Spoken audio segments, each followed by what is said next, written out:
Now we're going to add our property declarations and our synthesize statements. In procedural programming, all that Linux kernel stuff, variables are generally fair game for all. But in object-oriented programming, a class's instance variables are tucked away inside an object and shouldn't be accessed directly. The only way for them to be initialized is for you to create what are called accessor methods.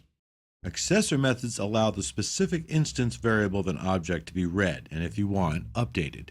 Creating accessor methods is a two-step process. It begins with @property declarations, which tell the compiler that there are accessor methods, and it ends with synthesize statements, which actually creates the accessor methods. And that's what we're about to do. The methods that provide access to the instance variables of an object are called accessor methods. What they do is they get the values for an instance variable using what's called a getter method, and they set the values for an instance variable using what's called a setter method.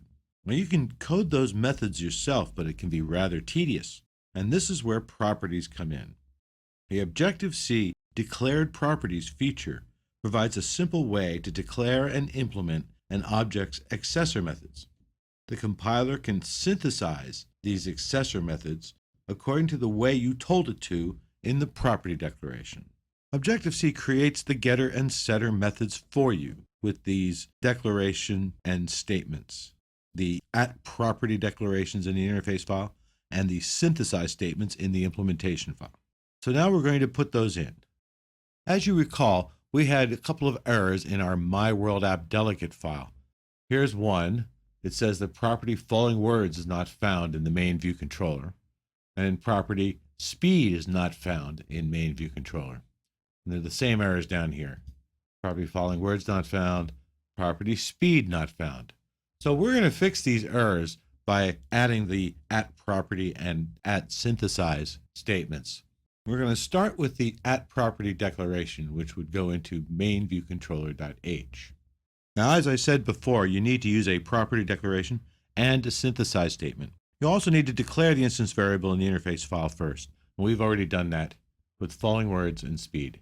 So first we open the main view controller.h file, and we add the following property declarations to the showInfo method. First, @property, we're making a read-write, so it's changeable, double speed. Next, we create a property for the word timer. We type non-atomic, retain. We want to keep it around for a while. That's our NS timer. And then we put in a property statement, non-atomic, also retain. And this is for our string following words.